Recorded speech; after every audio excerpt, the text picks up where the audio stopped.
This is the second video about the collapse of Untitled. This video focuses on their cash flow issues, and cash flow is a basic fundamental of all business. Once again, our thanks to the CPA Australia for allowing us to use this. Companies go bust. It's a fact of business. Can't pay your bills, can't meet your commitments, then you're out. But what do companies get wrong that sends them bust? The possible reasons are many and varied. Incompetence, inadequate performance measures, poor judgment with respect to growth, poor business models, dishonesty, bad management, all of which can contribute to the good old classic company killer, negative cash flow. Every company needs access to cash to buy goods and services it needs, to pay for day-to-day operations, to meet its commitments, to survive. And the best ways to generate positive cash flows? Simple. Make sure you sell your wares at a profit and then get your cash in from customers in a timely manner, so at the very least you can keep on top of your bills. But if you want to grow your business and your profits, you need to ensure you're generating cash flow surpluses to finance those growth plans. Get any of these basics wrong and you're asking for trouble. And one company that broke the golden rules of operational cash flow was Untitled. Two examples of things the company was getting wrong which negatively impacted their cash flows. One, a large proportion of their revenue was provided on credit. This isn't necessarily a problem for a company, but in Untitled's case, they failed to effectively screen their customers for creditworthiness. The result was that 1/3 of their receivable accounts were put at risk.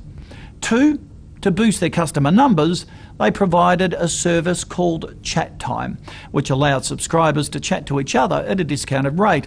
It was certainly a popular service. The problem was that they were charging their customers less for this service than they were paying their own suppliers to provide it. Basically, they were selling one of their day-to-day services at a loss. Not very helpful to the company's cash flow. But why would a company do this? What were they hoping to gain? The simple answer is sales volume. It was the driving force at Untitled. The employee reward scheme used sales volume as the key performance indicator.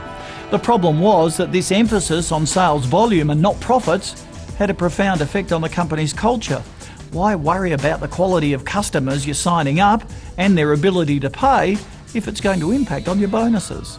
Executives were also rewarded on sales volume, so even at the top of the company, the focus was not on profitability. And their loss leader approach was also a huge gamble.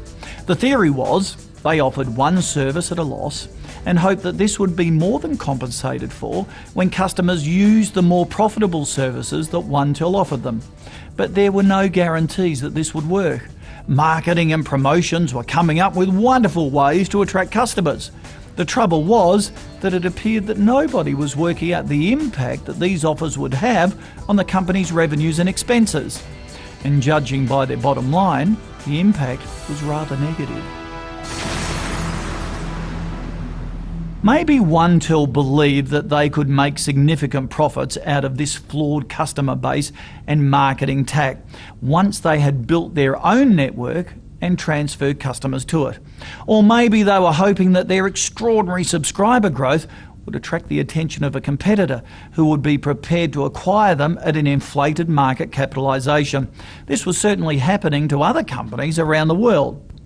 At the time, resellers and small telecoms providers were being acquired by the industry giants for the equivalent of hundreds or even thousands of dollars per subscriber, so this was a real possibility. But whatever the reason, the management was certainly taking a large gamble. The surprising aspect is that shareholders and other interested parties still seemed to believe that the company would succeed in the long run. Why weren't they recognising the danger signs of an impending corporate disaster? Hindsight is a wonderful thing, but ignoring the basics is a recipe for disaster.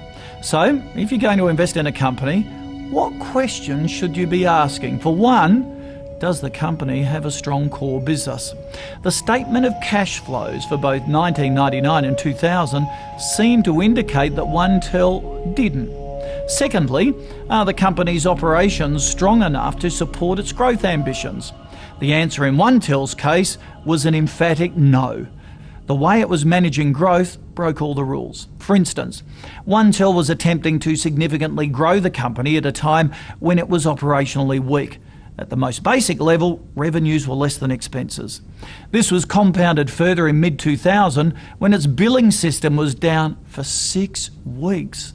The ramifications of this were horrendous for their cash flows. No bills were sent out, so no cash was coming in. Despite this, cash still had to go out to pay staff, suppliers and other commitments. And even when the bills did start going out, they were often wrong and, of course, very large. Many good customers were furious and refused to pay, and they already had a large percentage of bad customers who would never pay. It was a mess. So what was keeping the company afloat? Why were investors not running for the exits? And how was OneTel financing its growth plans if not from profits? How on earth had they managed to find the funds to pay $525 million for spectrum licenses even when they were losing nearly $170 million in a year? The third section of the statement of cash flow shows us the answer: shareholder funds. During 1999 and 2000, OneTel had successfully raised over $800 million from share issues and over $100 million in borrowings. Remember, the market was still gripped by dot-com and telecom fever at this stage, and many naive and experienced investors were frightened about missing out on golden investment opportunities. And despite the obvious operational issues, the company's share price had performed extraordinarily well. Consequently, a lot of investors had jumped on this bandwagon, even as the wheels were obviously falling off. So, despite losing nearly $170 million on operational activities and spending nearly $615 million on investment activities in the form of plant, equipment and spectrum licenses, OneTel was still able to claim a positive cash balance by the year end 2000, courtesy of shareholder funds. The promise of imminent profitability by the directors, combined with the ability to show that they were still cash positive, seems to have been enough to persuade many experienced finance professionals, auditors and stakeholders that things still weren't too bad and that the future was rosy. And yet, if they'd remembered the basics and correctly read the statement of cash flows, they could have seen that the signs of an imminent corporate disaster were there. Significant operational weaknesses, an aggressive growth strategy that couldn't be financed by profits, high proportion of bad debts, negative operational cash flows. Make sure you learn and never forget the basics.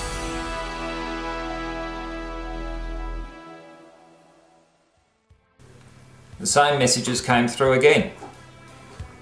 You've got to sell products at a profit, you have to invoice properly, you have to have good administration, and you've got to control your debt and who you're giving credit to.